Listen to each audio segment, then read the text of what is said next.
Good morning. Good morning. Happy Wednesday. I hope my wellness warriors are doing amazing today. It's a little chilly. I'm a couple minutes late. I'm really sorry. Here's the truth. I'm just not even going to lie. When you live in Florida and it gets this cold, so cold that there's actually snow in North Florida. Hang on, something's weird with my phone. When you live in and it's so cold that it's getting snow in North Florida, it's hard to move in the morning. So Floridians, we already move a little slower when it gets below 70 degrees. But when it's like 30s, we're like, I can't get up. So, just a couple minutes late this morning. It's hard to get out of a nice warm bed. I hope you are doing well wherever you are. It's pretty stinking cold everywhere. And I hope wherever you are, you're warm and you're snuggly, or you're off and moving and you're already having a great morning. If you are just stumbling on my page, my name is Donna. I'm a mom, a nana, a grad student studying for my Master of Science in Clinical Mental Health Counseling. I am a girlfriend, a jazzercise fan, line dancing, running, huge wellness advocate, because I've spent my life dealing with functional depression and anxiety. And it fell upon my heart a couple years ago, I'm not sure how long ago now, 117 episodes ago, to begin sharing some of the things that worked for me and some of the things that I was learning, because we learn best from others. We learn best from peer support. So when I'm talking, even though I may not see you, I would love for you to let me know you're here. If I do see you, I will say hi, but don't be afraid to ask questions or make comments in the comments, because if I do see them, I will respond. If not, I will respond afterwards. But it's all about sharing tips and tricks with each other to do things better and to be more well. So the last couple of weeks, actually since the first of the year, we've been kind of talking about the power of choice, and it kind of unintentionally morphed into a series. We started with about choosing to move more in 2025. And then we talked about how powerful choice can be, especially when we think we don't have choices. And then last week we talked a little bit about choosing better foods and how to start that, and how to slowly make those changes toward a healthier lifestyle. So today we're going to take a look at choosing for others. And you might be thinking, what does that even mean? But it's a thing. And we need to talk about it, and we need to talk about what it looks like. And as I discuss this with you, you may find that you've experienced either the repercussions or the ripple effects of making choices for others, maybe unintentionally, once you start to figure out what that looks like. And good morning, Miss Kathy. And also, maybe you will recognize when somebody has made choices for you that you didn't necessarily appreciate. So that's what today is all about. It just, like I said, it kind of morphed into a series that I didn't intend for, but it seems to be working. So what does it mean when I say choosing for others, that we're choosing for others, and what does it look like? Well, essentially, it's when we make assumptions about others that lead to making decisions. Good morning, Captain Charlie. That lead to making decisions on their behalf. It's a mindset issue that, if we shift it, creates deeper and more meaningful connections instead of unintentionally excluding or undermining them. So what I mean is, and this pertains primarily to adults, maybe even young adults, teenagers, iffy. I saw some things when I was researching about making choices for kids as a parent, and that's just a place I'm not going to go because I have different beliefs on that. But what we're talking about here is adults, pretty much.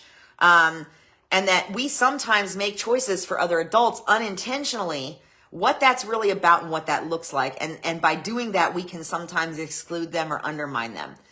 So if it still sounds like I'm talking about in circles, just hang on, because we're going to get there, I promise. So what is it, and what does it look like? Well, we talked about what it is. It's about making assumptions that lead us to making decisions for other people. So just hang on to that for a minute. And here's what it looks like. It might look like not inviting someone to something, anything, under the assumption that they're too busy, or they won't enjoy it, or they're just going to say no anyway. Does this sound familiar? Is this starting to Is it starting to click now? Let me give you a couple others. Deciding everything without the input from somebody else under the assumption that they won't care, such as you're going out with a friend, you decide where you're going, you decide who's driving, you decide where you're eating, because you just assume they won't care and you don't ask for their input. Now this is starting to make a little more sense, isn't it? Maybe not sharing exciting news or achievements with someone because you don't want to make them uncomfortable or jealous. That really hits home. And that smacks a little bit of what's the word I'm looking for? Of kind of self-elevating in thinking that whatever it is, it's so fantastic that it might make somebody else jealous or uncomfortable. So that's definitely a mindset issue. Speaking for somebody else in a group setting or conversation, assuming they don't want to talk. The best example I have right now, I'm sure I have plenty of examples, but because I watch Golden Girls pretty much every night at bedtime, the example I'm going to use here is when Rose's mother came to visit, and anytime somebody asked Rose's mother a question, Rose would answer for her instead of allowing her to answer for herself. And the reason I choose that example is because it very clearly illuminates how we sometimes have a tendency to just kind of speak for others without necessarily their permission, without necessarily asking them, just under the assumption that we can speak better for them than they can for themselves. And that can definitely be problematic. Not asking for help. Sometimes we don't ask for help because we assume somebody's going to be unavailable, or we assume that our asking for help is going to overwhelm them, or we just assume that they're going to say no anyway. And again, that's a huge one, and that's sometimes the answer to a lot of these. I worked with a volunteer who felt the need to back off of things for a little bit and indicated to me that they were going to back off of a lot of their volunteer work for a while because they were feeling burnt out and overwhelmed. They'd experienced a loss recently, and they just felt overwhelmed. However, what I found out quickly was and I know this is a sticky situation, when I didn't ask them to do certain things that they had always done, because they said they were backing off, they felt left out. They felt upset. They felt not trusted. And so I learned to just go ahead and ask the question and make sure that they didn't want to, give them the option. Listen, I know you said you were backing off of some of this stuff, but before I assign this, or before I ask somebody else to help us with this, you've always had a great relationship with these people. You've always kind of come through in a pinch. I wanted to make sure that you didn't want to run point on this before I pass it on to somebody else. I know, and it's gentle. You have to do it gently. Like, I know that you said you were backing off, but before I give this to somebody else, I wanted to make sure that you didn't want to run point on this. And it made a huge difference because that person took it very personally when they weren't asked, even though we were under the assumption that they felt like they needed to back off and that they weren't going to do things like that anymore. So I know it can be a sticky wicket. The bottom line is we're better off asking than assuming, even if we've been told. So another thing it can look like is not sharing or recommending someone for an opportunity, not sharing an opportunity or a job opening or a business idea or anything like that because you think that they have no time or money or interest or qualifications, etc. Fill in the blank here. Skipping a gift or a gesture because you feel like somebody already has everything or that they won't appreciate it. That's a big one. We do that a lot. Oh, we don't, I thought of you when I saw this gift, but I decided not to get it because you already have so much X, fill in the blank. So that can be extremely, and obviously we don't usually say that to people. But I actually did have someone say that to me once. Well, I wanted to learn how to line dance, but you were so busy. I figured you might want to do it with me, but you were so busy. I didn't want to ask. So I did it by myself. And that really hurt because I really did want to learn how to line dance. And I would have loved to have learned how with them and spent that extra time with them. So that assumption really kind of broke my heart a little bit. So skipping a gift or a gesture because someone already has everything or you don't think they'll appreciate it, or again, you think they're too busy. Asking for advice or opinions. being afraid to approach people that you want advice or opinions from because you think they're better than you, or they're smarter than you, or they're too busy than you for you. This is something that I learned from a business mentor, actually. We often have questions because, as another mentor of mine has frequently said, success leaves clues, right? So when we meet somebody that we have looked up to, that we have followed, that we have gotten a lot of good information from because they're a speaker or whatever, we are sometimes afraid to approach them with additional questions that we have because we think that we're going to bother them, or we think that they're too busy for us, or they're going to think we're stupid. And I'll talk about why that's a bad way to approach things in a couple of minutes.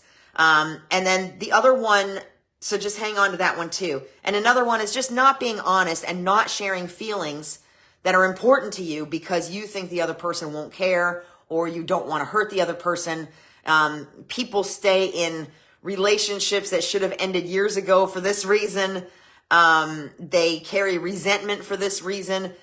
That's just a tiny tip of the iceberg. So that's what making decisions for others looks like. And that's what we're talking about today. It's easy to make assumptions about other people, and then because of those assumptions, make decisions on their behalf instead of including them. And sometimes that excludes them or undermines them, or even builds resentment in a relationship of any kind, friendship, work relationship, anything like that.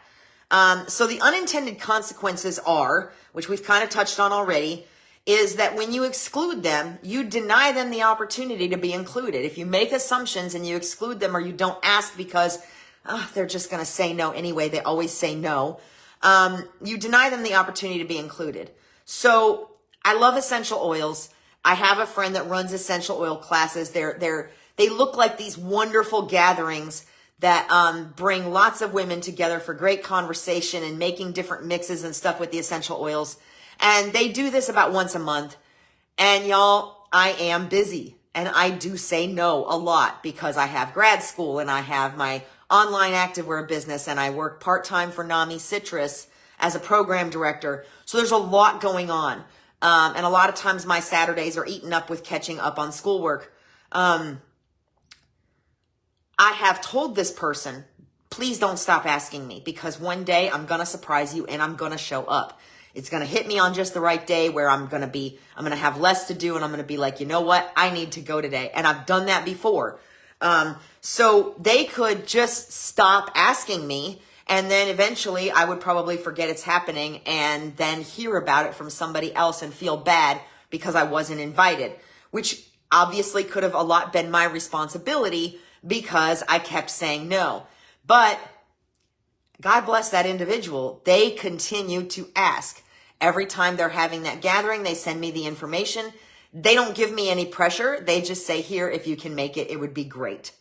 I know you're busy. So that makes a huge difference, because then I don't feel excluded. But when I find out about things that are going on in my circle of people that I wasn't invited to, because somebody's like, well, I just figured you were going to say no, or that you weren't available, that hurts my feelings. And some of that may be on me. That's certainly not the responsibility of the other person.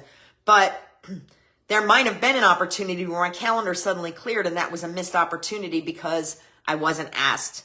So missed opportunities. A lot of times we assume somebody can't do something for various reasons. A lot of times it's because we think they're struggling financially, or they're too busy, or whatever, when depending on the item, it might have been something they would have said yes to, or even figured out a way to make it work if they could financially. I again had a friend, I've got a couple of stories here. I had a friend who, there's a specific band that I absolutely loved that I had never seen in concert. And they had free tickets to a concert. But because of something I said a couple years before that about one particular song that I felt like was kind of a sellout song, they made assumption that I didn't like the band anymore. And so when they had these free tickets, they thought of me, but then decided not to offer them to me because they couldn't go, decided not to offer them to me because they just assumed, based on that one sentence, that I didn't like the band anymore. And I was really miffed about that for a while. Now, is it that person's fault that I was upset? No, because other people are not responsible for my feelings.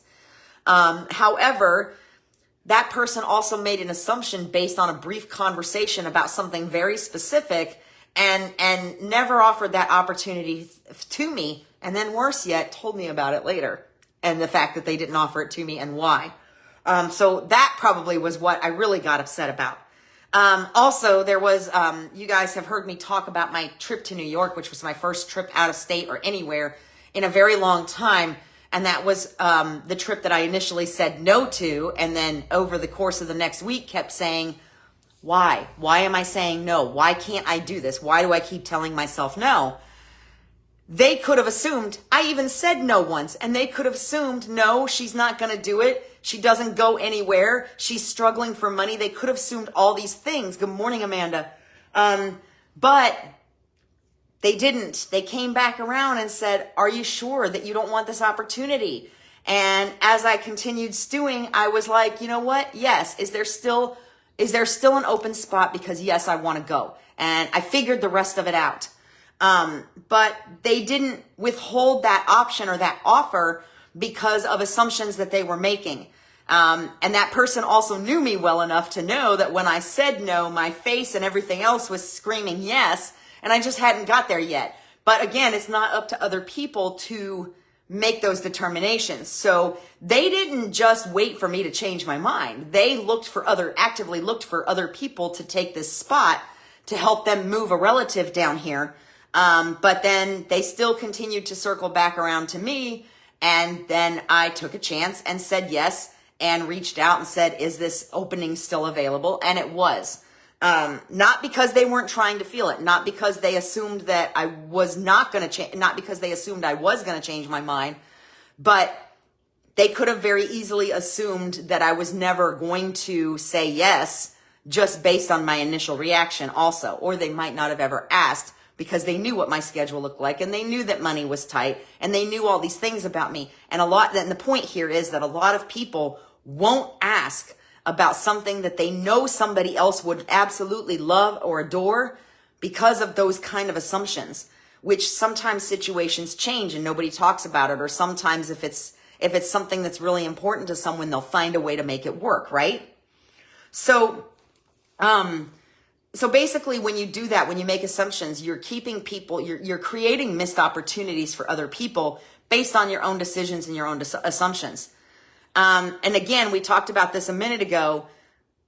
Somebody might need or benefit from, fill in the blank here, your product, your job that you have open, your business opportunity, your newly discovered information, a supplement you're taking that's really working for you, whatever the case may be. But they never knew about it because you made a decision in your head that you were burdening them with that information, or that they weren't going to have time to listen to it, or that they were going to think you were crazy. Or like I said, you can fill in the blank here. We can come up with numerous reasons not to, if you have something going on, a new piece of information, a job opportunity, a business opportunity, anything like that, and somebody's name comes to mind immediately, there may be a reason you need to talk to them. And they may say no initially, but sometimes when we open these things up, we're planting seeds in their head that they stew around, and all of a sudden they're like, you know what? I need to figure out a way to make this work. I had somebody reach out to me about a job years ago, a job opening, and I knew that my daughter was looking for something. So I asked questions and I debated heavily and almost said, no, I'm not going to tell her about it, because they were very specific about requirements that they had, that I knew she didn't necessarily have a whole lot of knowledge on.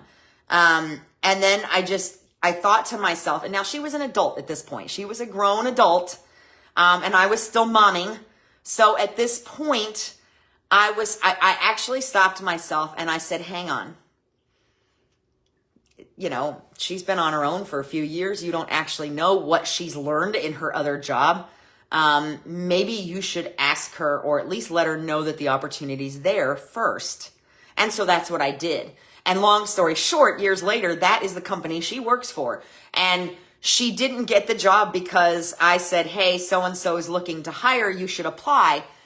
She got the job, and she actually didn't even get the job because she had the specific skill set they were working for. She got the job because when she sat down and interviewed with them, it turned out she had another skill set they hadn't mentioned that they were looking for even more.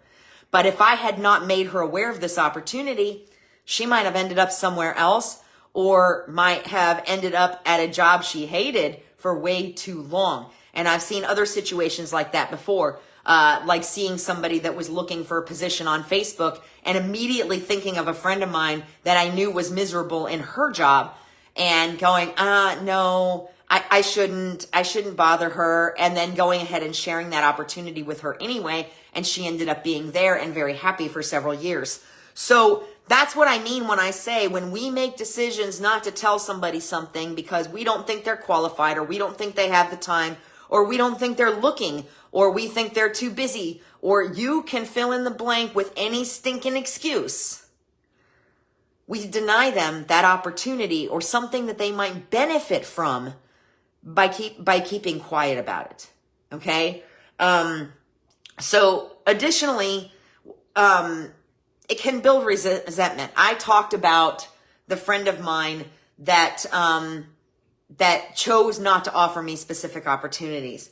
Now, granted, if you choose not to offer somebody a specific opportunity, there's a good chance you're not going back around and telling them later what you withheld from them, because that can be very frustrating and it can breed resentment.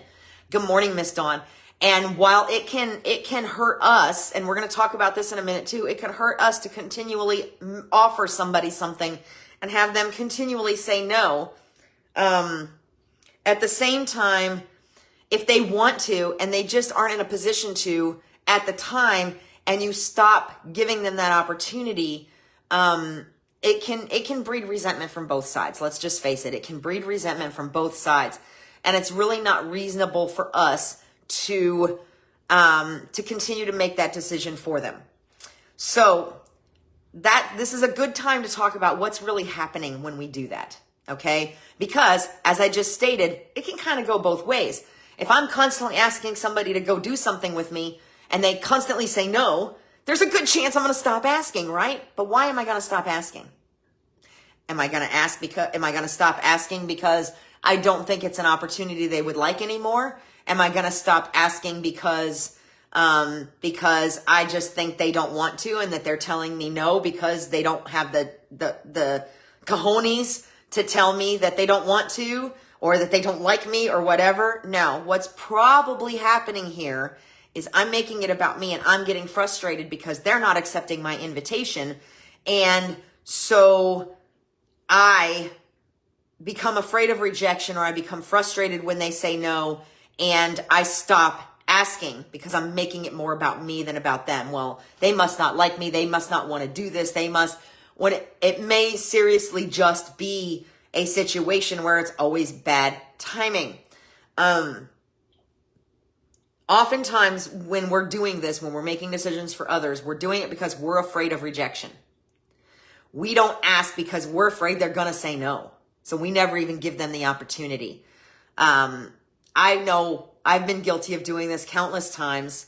And I know that in my work world, I learned, and we just had this discussion again recently in my job with NAMI.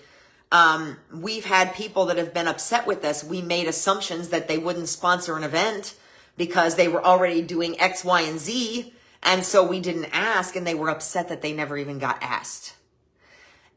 Especially when we responded with, well, because you did it before, we thought you would reach out to us if you wanted to. They were upset because they weren't asked. Some people just want to be asked. Being asked makes them feel valued and makes them feel included. So a lot of times we're doing this because we're afraid of rejection. And I can attest to that because if I sit and think about the reasons why I've made decisions, in the case of my daughter and the job that I spoke of, I was on the verge of making that decision for her because I was still in that I know what's best for my kid mode. And I wanted her to have a perfect job with a perfect fit, but that wasn't my decision anymore. So, like I said, often we're afraid of rejection or we're maybe overstepping our bounds because we think we know what's better for someone else or we're overthinking it. We've also been taught to believe that it's polite to avoid burdening someone.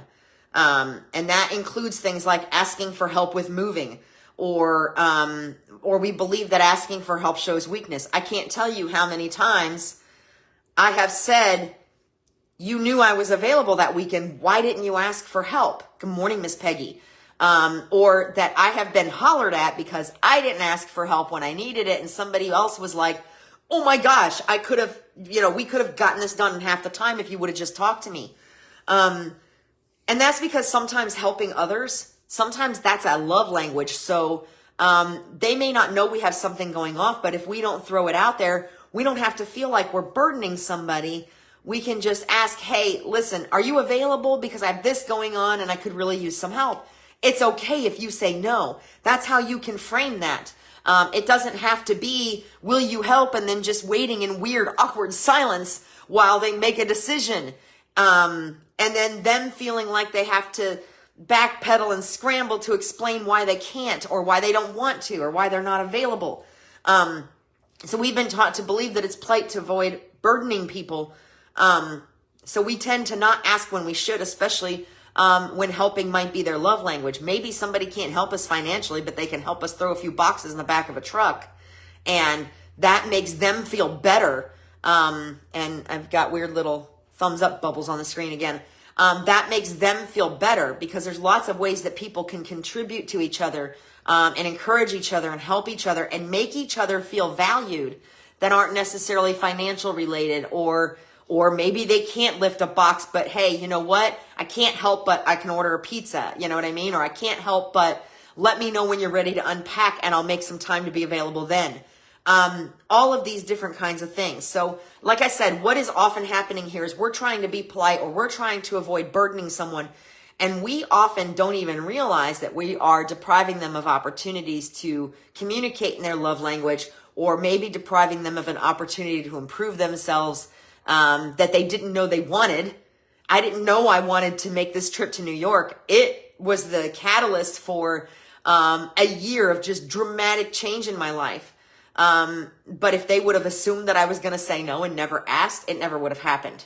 So how can we shift the responsibility and show respect for others by giving them the choice?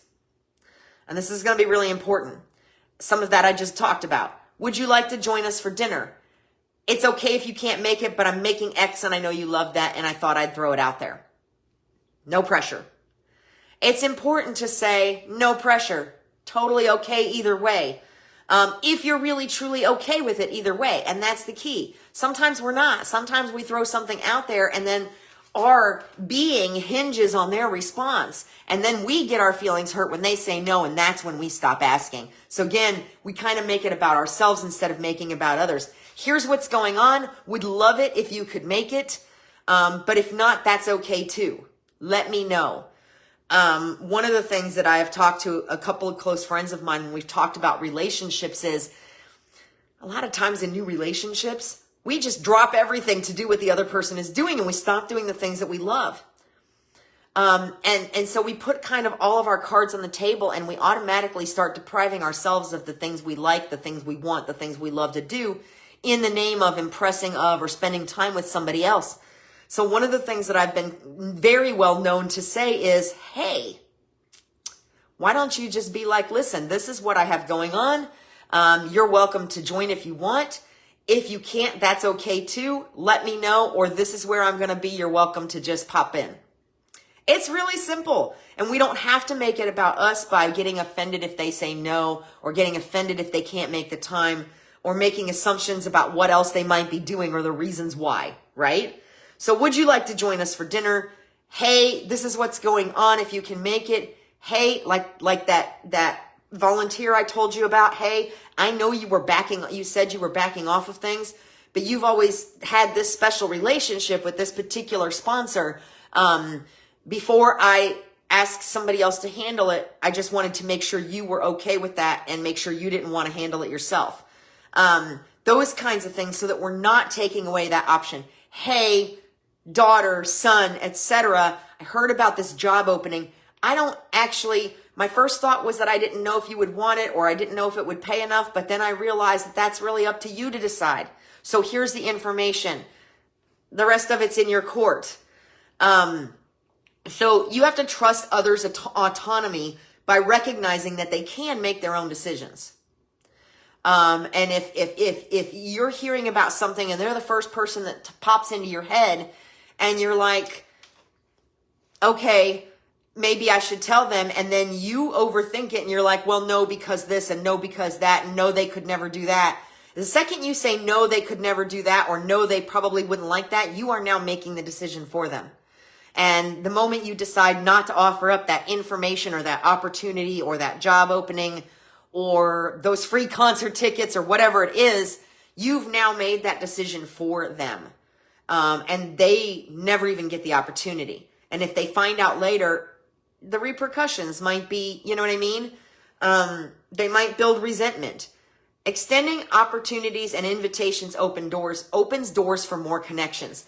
Can you imagine the number of churches that would be empty if people within the church didn't continuously ask their neighbors, their friends, whatever, to go to church with them? Can you imagine? That's just one example. Can you imagine the nonprofit, not-for-profit member organizations that would not have any membership if nobody ever asked because they were afraid of what somebody was going to say, or that somebody was going to make fun of them, or somebody wasn't going to be interested, or whatever? Can you imagine? I mean, that's a big deal. So extending invitations and opportunities opens doors for connection. It really does. And every single no that you receive is a chance to learn and grow, especially if you're taking those no's personally. And that's really the key here. If you're offering somebody an opportunity because you thought of them and you thought that might enjoy it, and then you're taking it personally when they say no, for whatever reason that they say no, and you're taking it personally and you're letting it eat at you, now that's on you. If you offered the opportunity genuinely because you thought it was something they would enjoy and they can't make it work, it's okay to move on. If you're taking it personally, then you might need to check yourself, and you might need to go back and think about, am I making the choice for them? Why was I actually offering this opportunity to begin with? Was it because I wanted to spend time with them? Was it because I am tired of them saying no, so this was the last straw, and if they said no, I'm never talking to them again? But you see where I'm going with this. So when we shift the responsibility and also show respect for others by giving them the choice, we can take a lot of that pressure off of ourselves, and we can create a lot of opportunities for other people, and a lot of opportunities for us to connect with other people too. So maybe the first person you thought of said no, but then there was somebody else that came in mind immediately afterward, and they said yes. Had you not asked either one of them, who knows what that would have looked like? I had a friend who wanted to see the movie Grease, and actually that person really wasn't a friend at the time. They were kind of more an acquaintance. And when Grease came through the theaters 20 years after its original release, she wanted to go see it. She and I were not very close. We were kind of acquaintances, but our significant others happened to be on the phone one day, and they were and he was complaining to my significant other that she wanted to go, and there was no way he was going, and she wanted somebody to go with. And my significant other was like, hey, Donna would go. Donna loves that movie. And we went to this movie together, and by the time we got done with our movie date, we were close friends. So had that conversation not happened, she would have never asked. She would have never asked anybody because, and this is what she told me herself, she thought everybody else all her friends would think she was stupid for wanting to go see this movie in the theater. That was the first movie I ever saw in the theater. My mother took me when I was like 5. Of course I was going to go see it. And I was scared. I was like, ooh, we've never really gotten along. What am I thinking? Why am I doing this? But I wanted to go see the movie, and it created a connection that has lasted for a lifetime. So again, extending invitations and opportunities opens doors for connections. And when we decide not to offer those opportunities and we make that decision for them, we are cutting off those opportunities for connection. Every no is a chance to learn and grow. If somebody tells you no and you're taking it personally, then that's an opportunity to examine yourself. And I've done that many times. Why did I make the decision not to offer this person this opportunity? Or, darn it, I should have, because I didn't know, I didn't offer somebody a job opportunity that I knew about. And then the next day they were jobless. And I was like, the next day after somebody got hired in this job that I knew about, they were jobless. And I was like, oh, they would have been a perfect fit. I should have asked. We don't want those should haves. We don't want to take those declines personally. We want to open up the opportunities that we know about. Like I said, it could be anything. It could be a business opportunity, a job opening that we became aware of. It could be free concert tickets, a supplement that you think that would help somebody else, a product you think would help somebody else that you know about. Don't be afraid to tell them about it because you think that they're going to think you're stupid, or that they're just going to say no, or that they're going to roll their eyes, or whatever. Share those opportunities. Share those opportunities. And if you can't share those opportunities, then we need to examine why it is that we're having that problem. Because at that point, it's clear that it's more about us than it is about them. All right. So how do we stop making decisions for others? I'm going to wrap this up. Well, we pause and reflect. Like I just said, we examine it and say, am I making the choice for them? Like I did with my daughter when I was like, oh, well, I don't think she knows this and I don't think she knows that. And I don't know if she'd want to work for this person and blah, blah, blah. So I had a laundry list of excuses not to give that to her. And then I stopped and I said, well, wait a minute. She's a grown woman. Maybe I should just let her know about it and let her take it from there. And that's what I did. We can practice with small things like inviting someone to coffee. If it's somebody you really want to get to know better, ask them if they can get together for coffee sometime. If they say no and they don't offer an explanation, especially if you have the word sometime and not a specific date, if they say no and they don't offer an explanation, maybe they don't want to get to know you like you want to get to know them. That's just the truth. And if they say, yes, let me look at my schedule, then go with it. Or if they say, yes, but this next couple of weeks is really busy with me, for me, can I get back to you? Or can I take a rain check or whatever? It's okay to follow up. You're not burdening them. You can poke them in 2 weeks if you don't hear from them and say, hey, how you doing? I know you said you were having a really busy time. Let me know if you want to get together. You don't have to take it personally. There's something behind every no, and it's usually not what you think it is. I'm just saying, we make a lot of assumptions. It's usually not whatever it is that we've told ourselves is behind that no. Frame your invitations and opportunities as if there's no pressure, because there shouldn't be. Hey, we're doing this. We're going to the Manatee Festival on Saturday. That's a local festival that we just had this past weekend. If you're not from around here. Hey, we're going to the Manatee Festival. Let me know if you want to join us. We'd love to see you down there. That's it. Now you put the ball in their court. They can let you know. Or they can text you when they get there and say, hey, I'm here. Where are you at? It doesn't have to be a rejection if they say no or if they don't make it. So sometimes it's just in how you frame it. And not only that, but when you take that pressure off, they may not, if they've really got something serious going on, maybe there's a family member in the hospital, they're not talking about it with anybody because they're really struggling. If you're like, hey, if you can make it, great. If you can't, no problem. Let me know if you're coming down and I'll meet you somewhere. You don't have to explain. And if they don't explain and they just don't show up, or they say thank you and they don't show up, or thank you, I can't make it, maybe next time, then you can just assume there's something else going on and you don't have to take it personally. And again, that brings me to that last thing, which is don't take the declines personally. If you're taking the declines personally, then you need to examine why you were asking or offering whatever it is in the first place, right? Okay, so I'm going to challenge you this week. I'm going to wrap this up. I'm going to challenge you this week to identify one situation where you might be deciding for someone else and stop and instead invite them or ask their opinion. And this opinion thing, I really didn't touch on it the way I wanted to. But what I was talking about in that respect is sometimes those mentors that we're afraid to approach, those people that, we're modeling ourselves after or we're emulating because they're successful or they're gregarious or they're outgoing and we want to be more like them. And we're afraid to ask them for advice on something because we think they're better than us, or we think they're too busy, or we think they're going to think we're stupid. sometimes it really makes them feel good and really boosts them up to be asked. So not only should we stop deciding for someone else and instead invite them or tell them about an opportunity we know about, or say, hey, I know you were talking about getting a new job the other day and I heard about this opening and I thought of you, or whatever the case may be, or hey, I started this new supplement a few weeks ago and from what you're saying that might really help you, here's what it's about, here's the research I did, go check it out. If you want somebody's opinion and you really want to know what they think of something, then ask. Sometimes you might be surprised at what it does for them to be able to give you that information and just to be asked.